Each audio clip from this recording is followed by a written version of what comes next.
How do you sort out the so-called jargon from real-world practices that work?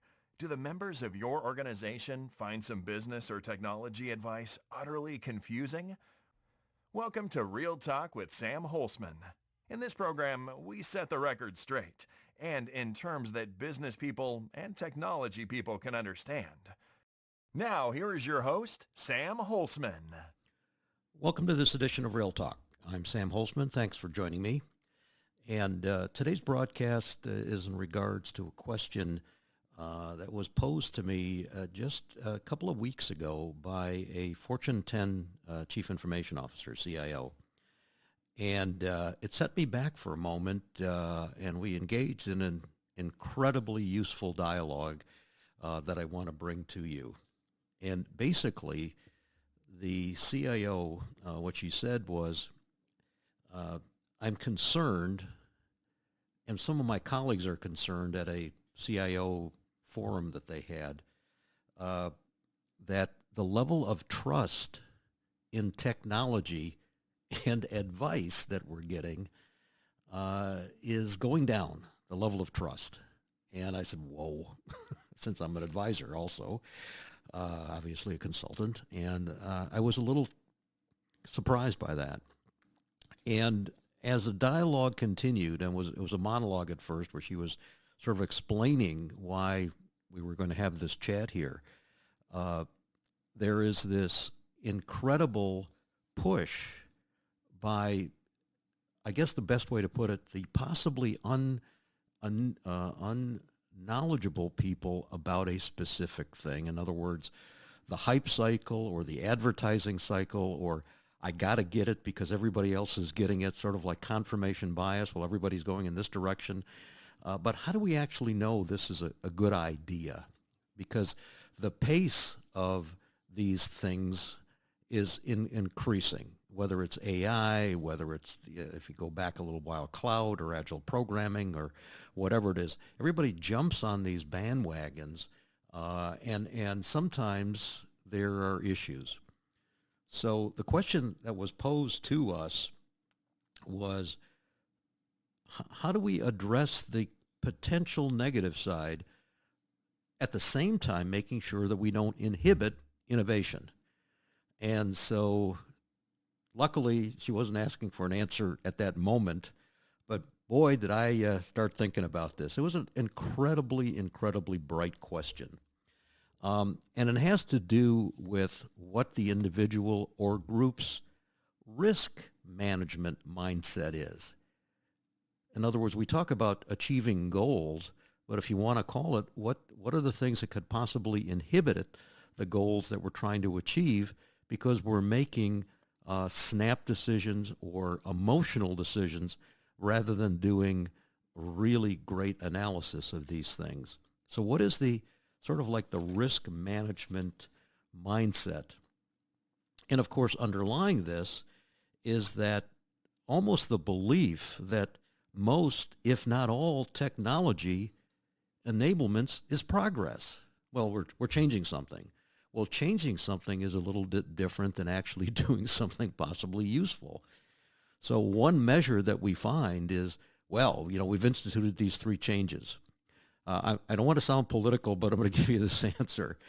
A few years ago, Congress in the United States was called the Do Nothing Congress because the measurement that was being taken was the number of laws being passed.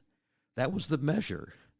And this particular Congress didn't pass, in quotes, enough laws. Well, possibly some of us, including me, frankly, were saluting. Hail, ho, ho, wonderful, hallelujah. We didn't pass new laws. So it depends on the measurement that's there. Now, at the same time, what we want to do, of course, is to look at the balance between these new things that are out there, competitive advantages, first mover advantages, and those types of things, that are there. So some of the questions that I started formulating for this particular, situation. The first one was the following. If we make a decision, can we back that decision out? In other words, we're going in a certain direction. Is there a path back to the previous state? If the answer is yes, then there's a certain risk tolerance that is greater than the answer is no, man. If we go in this direction, it is going to be extremely difficult or extremely expensive to get out of it. So one of the first things when we're looking at a new technology or activity, can we back out? And of course, coupled to that, do we have a back out plan? Not just a yes or no. Let me repeat, not just a yes or no, or is there a guided path that we can say, we did this and here's how we can back out of that? Coupled to that is looking at the impact of making that, in quotes, mistake. Now, once again, if the mistake is, quote, irreversible, it's a mistake, we don't know how to get out of it, what's the effect of that?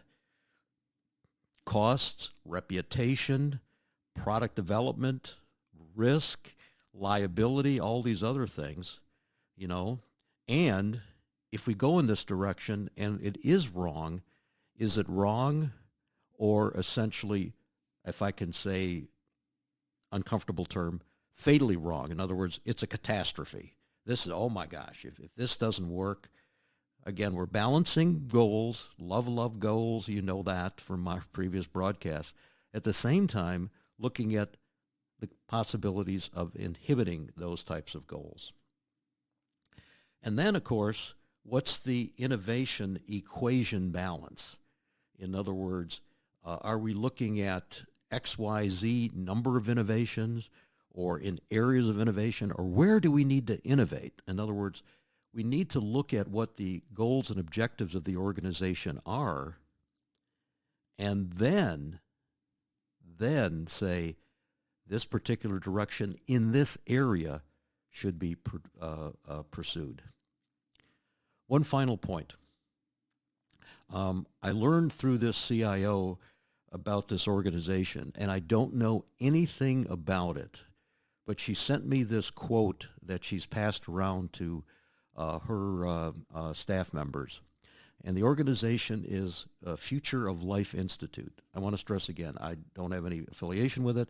I don't know much about it. I'm just repeating what this CIO sent me because I found it to be kind of an interesting thing. And the quote is as follows: civilization only flourishes as long as we can win the race between the growing power of technology and the wisdom with which we design and manage it.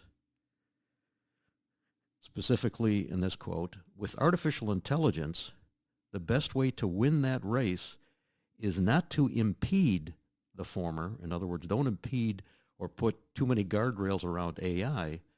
Here's the but to accelerate the latter by supporting AI safe research and risk management and governance and understanding.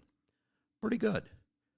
So think about that as you're looking at these new things out there and look at the balance. I want to stress again as we close out this session, I'm not saying stop. Please, that's not what I said. But as we're looking at the possible benefits, let's look at the possible drawbacks and balance those out. Thanks for listening. Thank you for tuning in to Real Talk. Be sure to join your host, Sam Holcman, again for another edition of our program. We'll have more real topics of discussion then.